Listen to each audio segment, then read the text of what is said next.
some of your colleagues here at Ennetix about holistic observability. Biswanath Mukherjee about how holistic observability will help with general performance monitoring. And then with Pulak Chowdhury about how holistic observability helps with performance monitoring. So today I wanted to talk to you a little bit about how holistic observability helps with the security aspect of monitoring our network. So why don't you briefly introduce yourself and let's see what we have. Okay, sure. So I'm Todd Heberlein, and I first started working in computer security in 1988, developing the first network-based intrusion detection system, cleverly called the Network Security Monitor, or NSM. And BIS was one of the two professors I primarily worked with on this project. So, 34 years later, I'm working with BIS again, this time here at Ennetix. Wow, so after 30 years of working with Biz on network intrusion detection, so what are you working with him now on? Network-based intrusion detection, among other things. So, network-based monitoring and analytics is kind of the table stakes of enterprises wanting to monitor their networks. It's probably the best starting point for anyone who wants to do holistic monitoring for both security issues as well as application performance and IT issues. And you can actually start there as a first part of doing a larger particular security effort. So why do you think that this is a good starting point? What is it about leveraging the power of holistic observability that makes this a good starting point? Well, it's usually the easiest option. So a network administrator can usually set up a packet tap or a span port on the router to send network packets to their sensor. The least chance of actually breaking anything for computer security. So it's an easy place to start. Yeah, breaking things is definitely bad. So I completely agree. I mean, it's by far, monitoring a port is by far the easiest and quickest way really to look at the network at a very basic level. In fact, if our IT careers are based on network monitoring, we'd probably both be retired by now. But are there other reasons why this is a good starting point for holistic observability? Sure. Some of the most important issues and problematic issues are observable on the network. So someone trying to break into your enterprise, for example. Someone who is bad inside your network, a hacker who's broken in, or a bad employee trying to exfiltrate information out of your network. Some malicious code or a bad actor inside your network actually trying to attack other computer systems. All this stuff typically flows across the network. So, starting with the network is a great place to look for this particular activity. Got it. So when we look at, or network issues, they're very anecdotal and they're not something that we have a lot of information to go on. And so, when we're looking at, hey, I can't connect to the network or I can't reach whatever website, those are things that we just can't do anything without more detail, without really digging in. So, where do we look at, as far as the general network performing issues? Like, how do we look at this in the terms of just some general performance issue or general security issue? So one of the best places to start is actually looking at your DNS traffic. So DNS is a wonderful place to start for all sorts of reasons, including computer security, but also other reasons. So as an example, I was at an organization and we were monitoring DNS traffic, and we were seeing hundreds of queries for a particular host name from lots of different IP addresses, day after day, hour after hour, month after month. Well, I don't know how long it went for, but it was a long time, right? And all these DNS queries were failing. And so we approached the IT team, and it's like, what's going on here?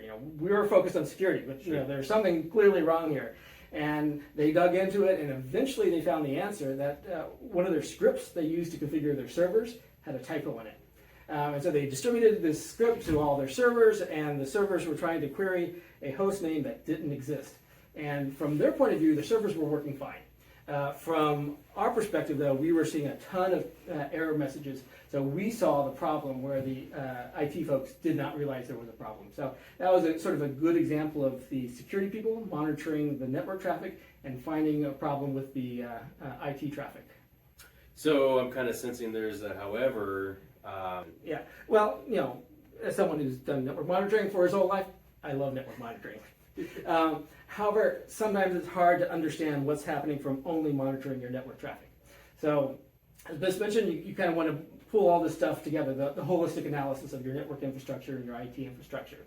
So the data that you need to understand an issue may be visible from your network traffic. It may be visible from some other place in your enterprise. It may be in the cloud. And so you want to really pull this together to figure out what's happening holistically. Got it. So that's actually really interesting. Can you give me an example of what this would look like in a typical network? So an example I sometimes see is a server will suddenly make lots of outbound SSH connections, to something on the internet, right? And your network monitor picks it up, and your analytics flag this as anomalous. But sort of now what? What do you do?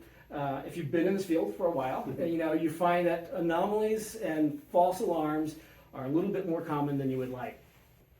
Yeah. So in this example of this SSH connection issue, is what you would love to know is on that server, what program was actually making those connections, and what user was actually running that particular program. So now suppose you actually have that information. You've got the monitor on the server, and it tells you that a user named Bob was running the secure copy program that was exfiltrating lots of files from a directory onto the internet. And you also know that Bob logged in from another computer on the from the enterprise. So now you have several pieces of information. You have the anomalous network traffic. You know that Bob was running to secure copy, and he had logged in from another place from the enterprise. Right. So that brings up an interesting point. So wouldn't malware detection? How do we know that this wasn't actually Bob? Like, how do we know that this was something that was a security problem? So that's a great question. So what we know is the user account Bob was actually running this. We don't know if it was a human Bob that we know of. And so one of the things that we can do is pull in some additional information. So if you had a login server, for example, you could pull in information about Bob's login activity. And somebody may have stolen Bob's password. And this is a larger part of what is known as identity management. Right. So, we've started, but what's next? Where do we go from just basic fingerprinting or monitoring? So you want to start pulling these pieces together. So again, if you can reach out and pull in that login information from your login server for the enterprise, you might see, for example, that Bob logs in maybe once or twice to different servers on your network. He logs in from India. And that's his typical activity. And so when you look at what's happening now in this particular incident, maybe you'll find that Bob logged in from 30 different servers or machines on the internet from multiple countries. So at this point, we're a little concerned that it's not looking good for Bob's password at this moment. Right. So, wouldn't a login server catch that though? Isn't that what a login server does, is look for that anomaly? So, if you're logging the information and you've got analytics, sure, they might flag this as anomalous. But if you operate these things, once again, you'll find that there's anomalies all the time. That somebody logs in the middle of the night because they have a report due the next morning. Or somebody's logging in from multiple countries because they're on vacation or they're on a business trip. And each hop on their vacation or each hop on their business trip, they're logging in from a different country. So these occurrences do happen. Got it. So when we look at it, it may not be at scale. So the larger the enterprise, the more anomalies are going to be more commonplace instead of the exception. Yeah. Unfortunately, when you operate at scale, weird stuff happens regularly. And this is why you want to look at your network and IT infrastructure holistically. Right, so it's kind of that glue that holds everything together. Right, so we've got this host monitor that can glue the anomalous traffic activity that you see from your network monitor with the anomalous login information that you might see from your login server. And now you know that these two anomalies are not independent events, they're actually connected. Interesting. So basically, I really look forward to hearing more from Ennetix about holistic observability and how it can help our networks become more visibility and better performing. Yeah, it's been my pleasure and it's been fun. So thank you. Yeah, thank you very much.